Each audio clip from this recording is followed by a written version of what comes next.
Welcome. In today's video, I'm going to be discussing some cannabis news stories that I read that I found very interesting, that I feel like you will find interesting as well. We're going to be discussing the NFL's new revised marijuana policy. We're going to be discussing DoorDash. We're going to be discussing the godfather of cannabis himself, Snoop Dogg. And we're also going to be discussing two states that changed their cannabis policies for the better. My name is Jason, and I'm the king of cannabis. This video is intended for adults. I'm not a medical professional. I'm a cannabis professional, and I'm not promoting the use of cannabis.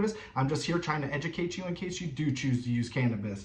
All right, so the first news story that I read comes from the great state of Florida, the Sunshine State, a state where I lived 20 years of my life, and the cannabis policies and laws are very strict in Florida, so I'm glad to have read this. So a court of appeals in Florida just ruled that an alert from a canine trained in smelling cannabis can no longer justify a search or seizure, and it can not be the only reason. So if a police officer calls a canine over and the canine smells cannabis, that cannot be the only reason why they search your car. So basically what happened was in 2020, a Lyft driver named Stefan Ford was pulled over for speeding.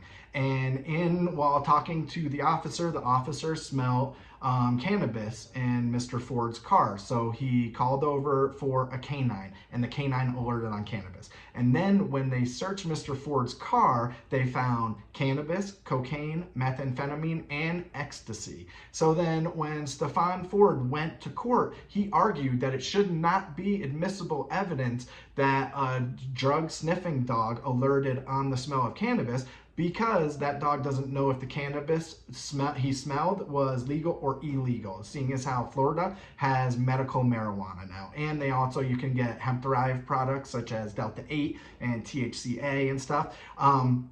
So he had to go to a few different appeals courts, but finally the Fifth Court of Appeals, the Fifth District Court of Appeals in Florida, ruled with Mr. Ford that it is no longer admissible evidence that a canine that was trained in sniffing cannabis alerts for smelling cannabis, because that dog has no idea if it's smelling legal or the illegal cannabis, which is a big win for anybody living in the state of Florida. And I am very happy that I read that. So yay.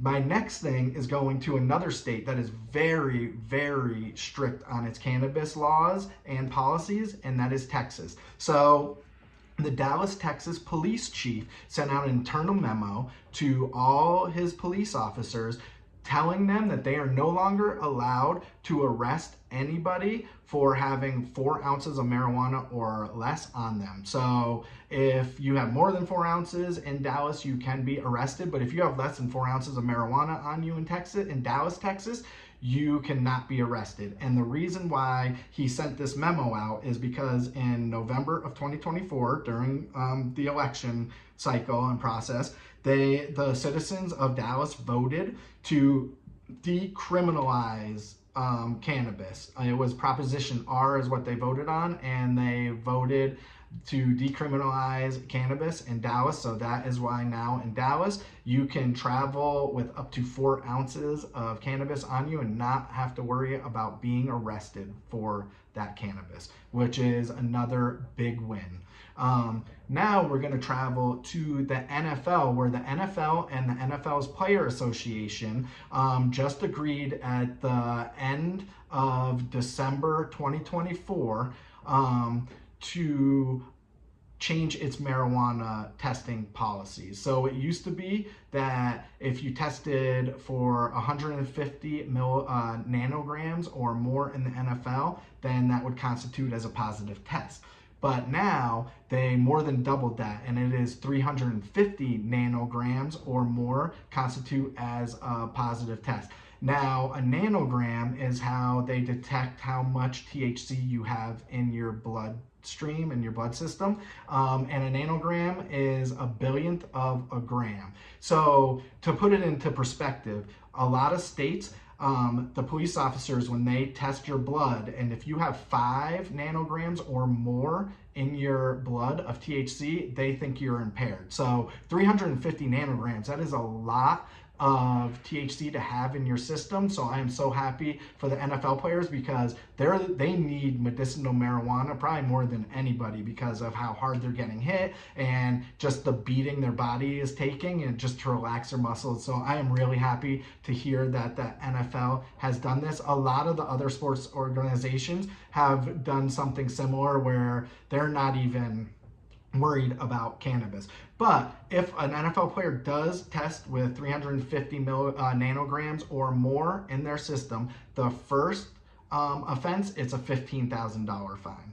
The second offense is a $20,000 fine. The third offense is a full game's pay. And then the fourth offense is 2 full games pay, which I don't see that happening very often because NFL players don't get drug tested that often unless they're in the drug program. But other than that, they should be fine. I don't see them popping hot 4 times or more in the NFL, and it's not a concurrent thing. So after the end of every year, it goes back to 0, and the next year you start at 0. So if you had 3 positive tests in 2024, next year in 2025 you start with 0, and then you build from there. So I think it's just a positive step that a lot of these sports organizations are changing how they feel about cannabis because it is the best medicine ever.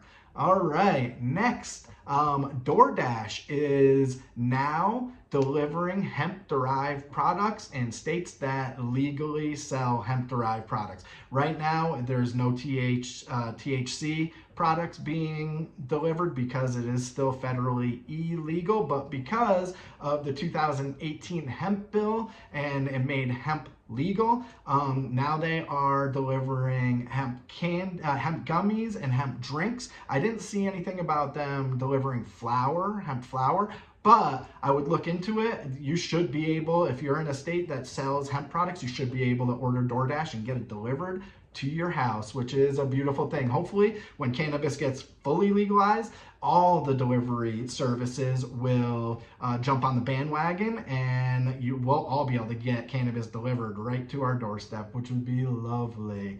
And then the last story that I have is about the godfather of cannabis, Snoop Doggy Dogg. He has a cannabis company called Smoke Weed Every Day, SWED, SWED, Smoke Weed Every Day. Smoke Weed Every Day, his cannabis company, just started an online cannabis company where they are now selling THCA-derived products. Right now, they only have a few strains on hand, but the website did say that there more were going to be coming in the future, so I would look into that. You know it's going to be high quality. Snoop's not going to put his name on anything that's not high quality. He is also, his Smoke Weed Everyday brand is also opening a shop in LA and a coffee shop in Amsterdam. So if you are in LA or Amsterdam, look out for the Smoke Weed Everyday shops that are going to be popping up. That is the video. I hope you stay elevated. Positive thoughts equal positive results.